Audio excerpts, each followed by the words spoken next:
All right. After what was it? I forgot what it was. The corn. The other short film that you guys watched with me. You guys said that I should check out some more of their animated shorts. The ones by Don't Walk Home Alone After Dark. This one is called The Worm.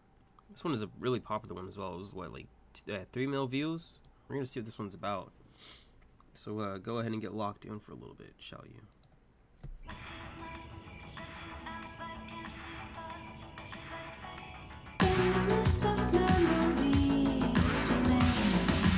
can literally watch the show just like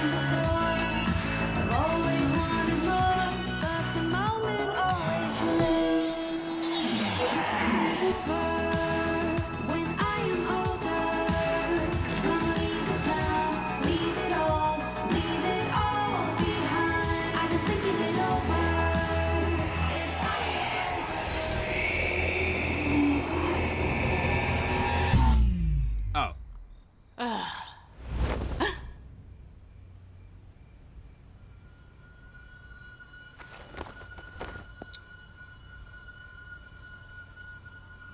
Look under. Hello?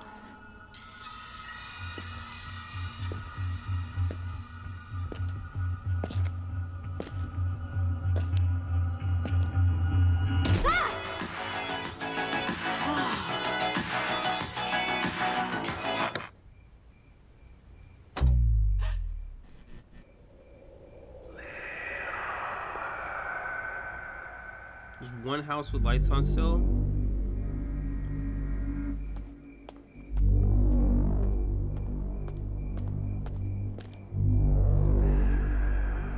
Girl, if you don't go back in your house, what the freak is that?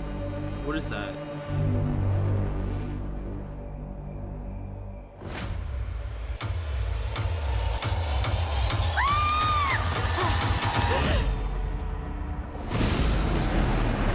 Oh, she's tripping. Okay, off a little bit of the za. It was a little too strong. You'll be alright. Just blink 3 times. Oh god.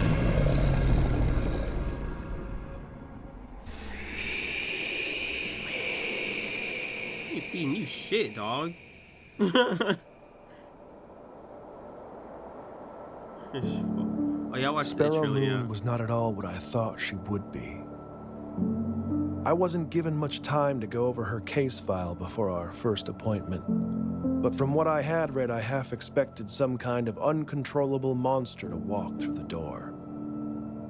She wasn't anything like that. She was quiet and guarded, smaller in person than what I had imagined from her photograph. A perfectly normal 17-year-old girl. That made it even harder to believe she was capable of doing the things that she did. Uh-oh.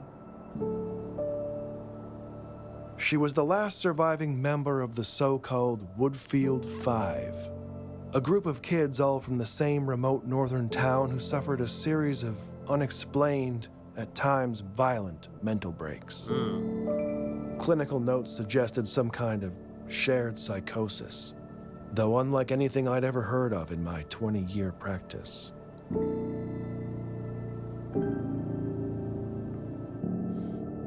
By all accounts, Sparrow had an unremarkable childhood. No indications of behavioral difficulty, good grades in school, active social life, no family history of mental illness to speak of. Her mother had been part of some offbeat spiritual commune years earlier, but had left that behind when Sparrow was quite young and eventually remarried. There was nothing to suggest any kind of underlying trauma or abuse, though as you come to find in my line of work, that's not always so obvious. The only path to understanding what really happened in Woodfield was Sparrow herself, and that would prove more difficult than anyone anticipated. I learned very little over the first weeks of our sessions together. Sparrow was often uncooperative, careful never to allow the growing familiarity between us to weaken her resolve. I was not as strong. I became unreasonably attached to her. The endless medical diagnostics revealed nothing we didn't already know. She barely slept. The scratches on her arms were self-inflicted. And aside from high blood pressure, she was physically healthy. No one was certain about what exactly was wrong with her. And she was getting worse.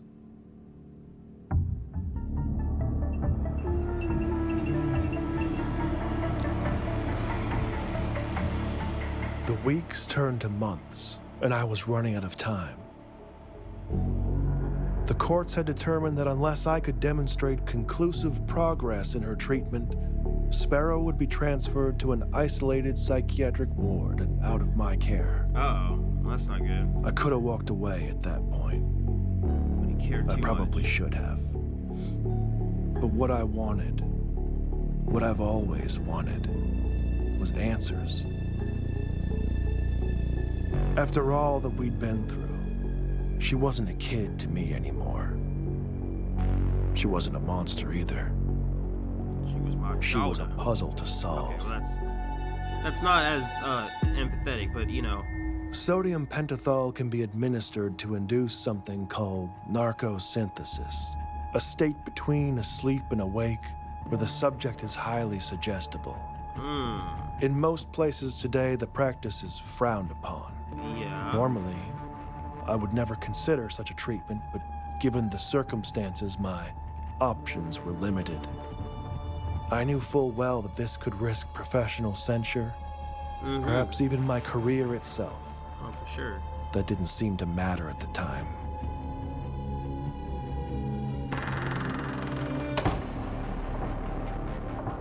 After the injections, Sparrow was brought to my office. We were left alone, and I asked her to count backwards from 10. Though before she even got to 5, it was clear she knew something was wrong. Her breathing became shallow, and her eyes darted around rapidly.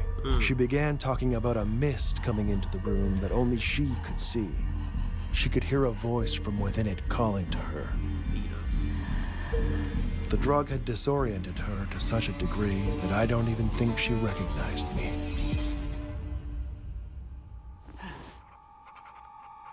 Sparrow's small size and chronic fatigue made the dosage I administered tricky. She drifted in and out for several minutes. When lucid, I redirected her, asking if she could tell me what the voice she heard was saying. After a long pause, she finally whispered, "Little bird." Okay. At that point, Sparrow was not interested in answering any of my questions.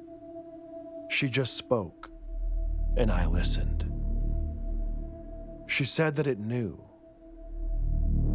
It knew that was what he used to call her. The old man. But the voice wasn't a man's. It was something else.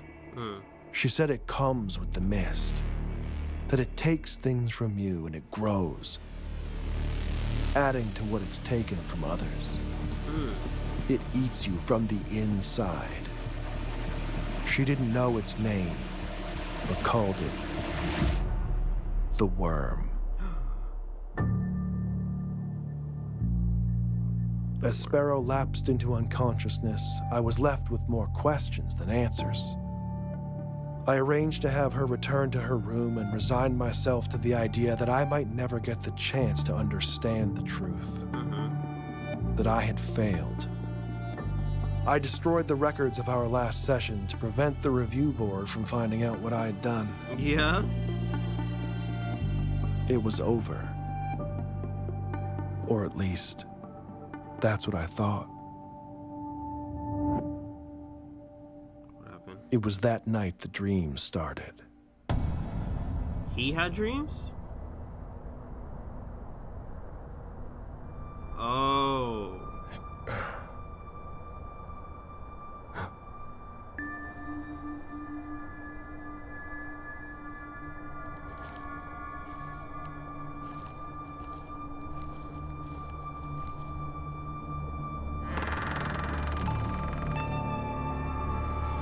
Hmm.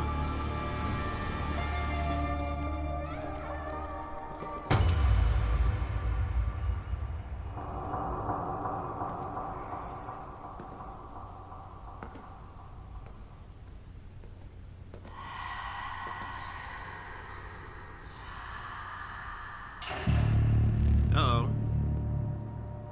Is she really there? You have like a connected dream? Wait.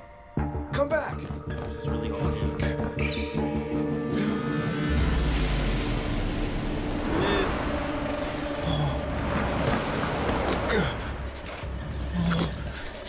Brother.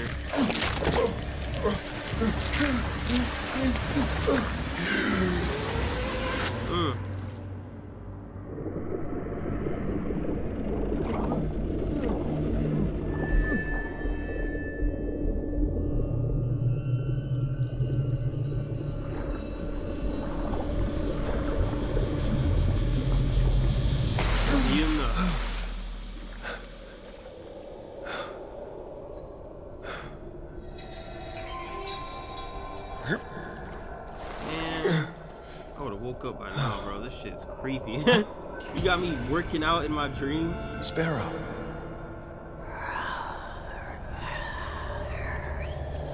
What? What? What? Doctor, I'm so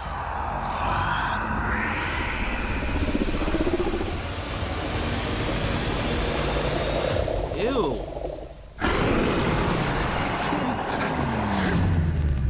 Ain't no worm, bro. Oh gosh. Damn, what was that? Oh goodness me.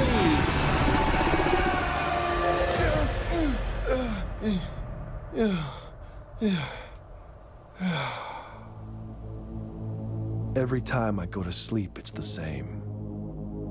It doesn't really matter how the dream begins. Eventually, the mist will come.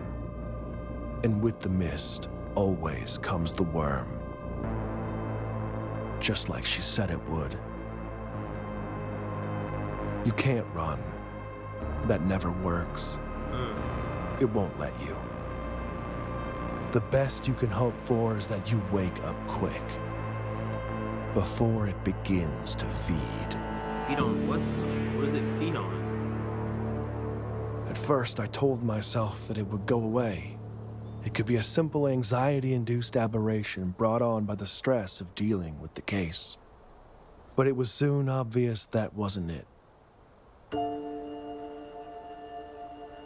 The nightmares didn't stop.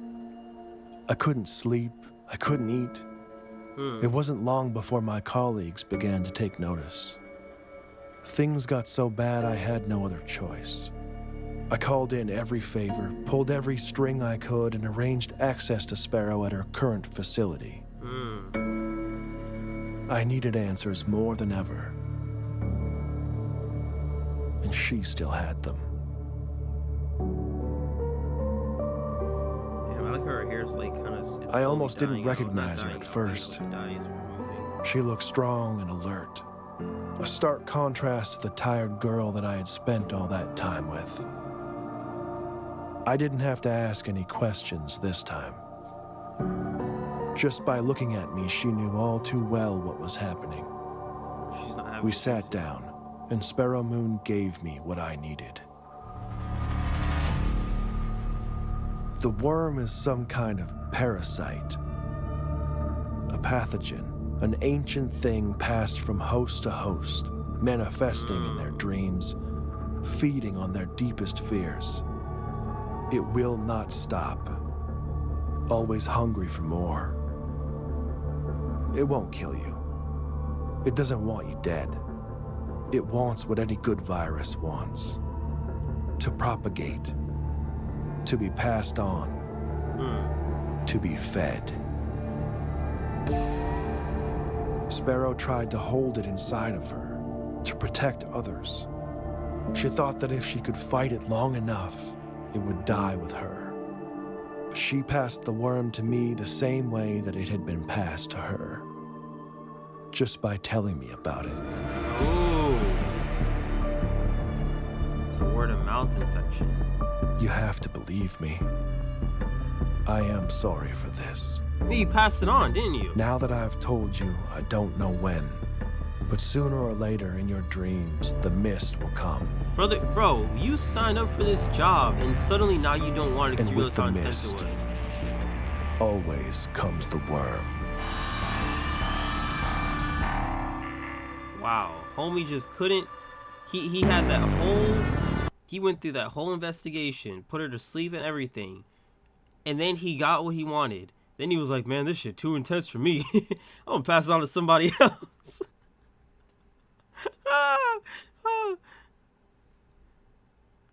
Director of Hilda, the series is behind the channel. He expressed talent, and I wish the channel, which means stuff, obviously tell, but demonstrating the passage of time through the character's hair. Yeah, I noticed that too. The person who passed on you, the viewer always ends in a slight chill on the spine. That is cool. Okay.